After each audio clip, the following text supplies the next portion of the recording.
আসসালামু আলাইকুম। আশা করি সকলে ভালো আছেন। আমি আল্লাহর রহমতে ভালো আছি। শুভ সকাল। সবার দিন শুভ হোক, সুন্দর হোক, সুন্দরময় হোক এবং সবাই ভালো থাকবেন, সুস্থ থাকবেন, সুন্দর থাকবেন, নিরাপদে থাকবেন। আজকের সকালটা শুরু হলো কুয়াশা দিয়ে। সকাল থেকেই প্রচুর কুয়াশা। দেখেন এই পাশেও দেখা যাচ্ছে না, দেখেন কুয়াশা। এই পাশেও অনেক কুয়াশা। জানি না রোদ বের হবে কি না, তবে কুয়াশা সকালবেলা অনেক বেশি। এই কুয়াশা আর বেশ কিছুদিন গেলে আর পাওয়া যাবে না। তাই যেগুলো আমরা পাই এগুলো হচ্ছে আল্লাহর নিয়ামত, এরপরে হয়তো বা পাওয়া যাবে না। এজন্য আমরা যা কিছু অনুভব করব সেটা আমাদের প্রাপ্য।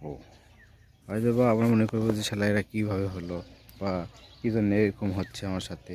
না, এটা ভুল ধারণা। আমরা যেটা পাবো বা অনুভব করব সেটা আমাদের প্রাপ্য। এজন্য কোনো সময় আমরা মন খারাপ করব না। যা কিছু আছে, যেটুকুই আছে সেটুকু থেকেই আমরা সন্তুষ্ট অর্জন করব। আমরা বেশি বেশি আল্লাহ তাআলার শুকরিয়া আদায় করব। সবার দিন শুভ হোক, সুন্দর হোক।